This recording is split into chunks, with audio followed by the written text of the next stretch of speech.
નમસ્કાર વિદ્યાર્થી મિત્રો, ગુર્જરી જ્ઞાન ગંગામાં આપનું હાર્દિક સ્વાગત છે। ધોરણ 10 ગુજરાતી નવા એડ થયેલા ચેપ્ટર 25 સમર્પણ અને ચેપ્ટર 26 રાષ્ટ્રભક્તિની સંજીવની એ બે લેસનની ઊંડાણપૂર્વક સમજૂતી આપની ચેનલ ગુજરાતી જ્ઞાન ગંગાની અંદર મૂકેલ છે। એની અંદર કોઈ ડાઉટ હોય તો મને કમેન્ટ બોક્સ ઉપર જરૂર જણાવો। તમારી દરેક કમેન્ટને ધ્યાનપૂર્વક એનું સોલ્યુશન કરવામાં આવશે।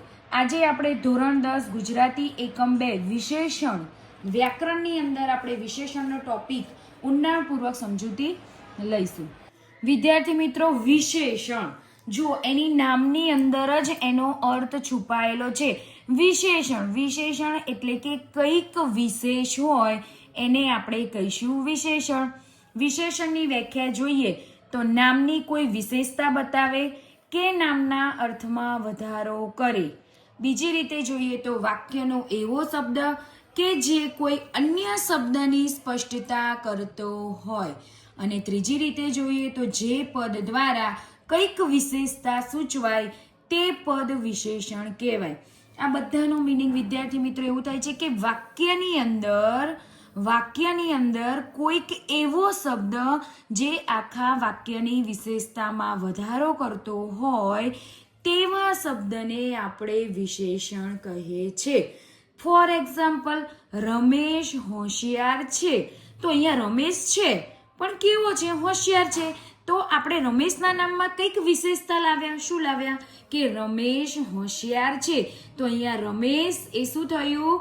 વિશેષ્ય થયું અને હોશિયાર એ વિશેષણ થયું। એટલે કે રમેશ છે પણ કેવો છે? હોશિયાર છે, એટલે એની નામની પાછળ આપણે કંઈક વિશેષતા ઉમેરી જેને કહેવાય વિશેષણ। વિદ્યાર્થી મિત્રો, બીજું એવું ઉદાહરણ, ગિરનાર ઊંચો પર્વત છે તો અહીંયા ગિરનાર પર્વત તો છે પણ આપણે એને કંઈક વિશેષતા આપી। શું વિશેષતા આપી? કે ગિરનાર પર્વત છે પણ કેવો છે? ગિરનાર ઊંચો પર્વત છે તો અહીંયા ઊંચો શું થશે વિદ્યાર્થી મિત્રો? વિશેષણ થશે। એટલે કે આપણી વ્યાખ્યા અનુસાર કે વાક્યની અંદર કોઈ એવો શબ્દ જે આખા વાક્યની વિશેષતામાં વધારો કરે તેવો અહીંયા આપણે શબ્દ છે ઊંચો। એટલે કે પર્વત છે પણ કેવો છે? ઊંચો છે તો અહીંયા ઊંચો એ વિશેષણ થશે। બીજું ઉદાહરણ જો વિદ્યાર્થી મિત્રો, મારી પાસે 100 રૂપિયા છે તો મારી પાસે રૂપિયા છે પણ કેટલા છે? મેં અહીંયા વિશેષતા બતાવી ને, રૂપિયાની વિશેષતા બતાવી। કેટલા છે? તો 100 રૂપિયા છે તો 100 અહીંયા વિશેષણ થશે। એવી જ રીતે ખેતરમાં લાલ ગાય ચરે છે તો ખેતરમાં ગાય તો ચરે છે પણ ગાયની વિશેષતા છે કે કેવી ગાય ચરે છે? તો લાલ ગાય ચરે છે તો લાલ અહીંયા વિશેષણ થશે। એટલે કે વિદ્યાર્થી મિત્રો, વિશેષણની તમને બેઝિક માહિતી ખબર પડી ગઈ હશે કે વિશેષણ એટલે કે વાક્યની અંદર કોઈક એવો શબ્દ જે આખા વાક્યની વિશેષતામાં વધારો કરે છે એને કહેવાય વિશેષણ। હવે બીજી વસ્તુ વિદ્યાર્થી મિત્રો, આપણને વિશેષણ એટલે તો ખ્યાલ આવ્યો ગયો પણ વિશેષ્ય એટલે શું? તો વિશેષ્ય એટલે કે વિશેષણ જે શબ્દ માટે વપરાયો હોય તેને વિશેષ્ય કહેવાય। એટલે કે વિશેષણ જે શબ્દ માટે વાપર્યું હોય તે શબ્દને આપણે વિશેષ્ય કહેવાય। ફોર એક્ઝામ્પલ, અહીંયા શું કહે છે કે રમેશ હોશિયાર છે તો હોશિયાર શબ્દ આપણે વિશેષણ કોના માટે વાપર્યું છે? અહીંયા રમેશ માટે વાપર્યું છે। ખ્યાલ આવે છે કે અહીંયા આપણે વિશેષણ રમેશ માટે વાપર્યું છે તો રમેશ વિશેષ્ય થશે અને હોશિયાર વિશેષણ થશે। એવી જ રીતે અહીંયા બીજું ઉદાહરણ જુઓ વિદ્યાર્થી મિત્રો, ગિરનાર ઊંચો પર્વત છે તો આપણે ઊંચો શબ્દ કોના માટે વાપર્યું છે? ઊંચું વિશેષણ કોના માટે વાપર્યું છે? પર્વત માટે વાપર્યું છે તો પર્વત શું થશે? અહીંયા વિશેષ્ય। એવી જ રીતે નીચે, મારી પાસે 100 રૂપિયા છે તો 100 તો વિશેષણ થયું પણ એ 100 શેના માટે આપણે વાપર્યા છે? રૂપિયા માટે તો રૂપિયા અહીંયા વિશેષ્ય થશે। એવી રીતે ખેતરમાં લાલ ગાય ચરે છે તો લાલ તો ગાયનું વિશેષણ થયું પણ કોના માટે આપણે લાલ શબ્દ યુઝ કર્યો? ગાય માટે તો ગાય અહીંયા વિશેષ્ય થશે। એવી રીતે બીજું ઉદાહરણ, ચા ગરમ છે તો વિદ્યાર્થી મિત્રો, ચા છે પણ કેવી છે? ગરમ છે તો ગરમ વિશેષણ થશે અને કોના માટે ગરમ શબ્દ વાપર્યો છે? ચા માટે તો ચા અહીંયા વિશેષ્ય થશે। આઈ હોપ વિદ્યાર્થી મિત્રો તમને વિશેષણ અને વિશેષ્યમાં ખ્યાલ આવી જ ગયો હશે. હવે આપણે આગળ વિશેષણના પ્રકાર તરફ નજર કરીશું. વિદ્યાર્થી મિત્રો, વિશેષણના પ્રકાર આપણે બે રીતે પાડવાના હોય છે, એક અર્થના આધારે અને બીજા સ્વરૂપના આધારે. સૌથી પહેલા સૌપ્રથમવાર આપણે અર્થના આધારે વિશેષણના પ્રકાર જોઈશું. તો અર્થના આધારે વિશેષણના પ્રકારમાં સૌથી પહેલો પ્રકાર છે ગુણવાચક વિશેષણ. હવે આપણે એ જોઈશું ગુણવાચક વિશેષણ કોને કહેવાય.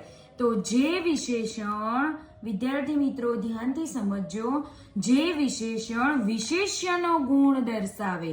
વિદ્યાર્થી મિત્રો, આપણે વિશેષણ અને વિશેષ્ય વચ્ચેનો ભેદ સમજાવ્યો છે. જો એ તમને ક્લિયર હશે તો જ તમને પ્રકારની અંદર ઊંડાણપૂર્વક ખ્યાલ આવશે. એટલે કે જે વિશેષણ વિશેષ્યનો ગુણ દર્શાવે તેને ગુણવાચક વિશેષણ કહેવાય. વિદ્યાર્થી મિત્રો, આપણી ટેક્સ્ટબુકમાં પણ આપ્યું છે આપણને કે ગુણવાચક વિશેષણની અંદર આપણે શું શું આવશે અહીંયા? આકાર, કદ, રંગ, ગુણ, કાર્ય આદિનો નિર્દેશ થતો હોય તો આપણે એને ગુણવાચક વિશેષણ કહીશું. હવે આપણે જોઈએ તો છે કે સફેદ ઘોડો દોડી રહ્યો છે. તો આપણે જોયું અહીંયા વિશેષણની અંદર કે સફેદ ઘોડો દોડી રહ્યો છે. તો અહીંયા ઘોડો તો દોડી રહ્યો છે, પણ કેવો દોડી રહ્યો છે? તો સફેદ. તો સફેદ વિશેષણ થયું. પણ આપણે એનો પ્રકાર દર્શાવવો હોય તો કયા પ્રકારનું વિશેષણ છે?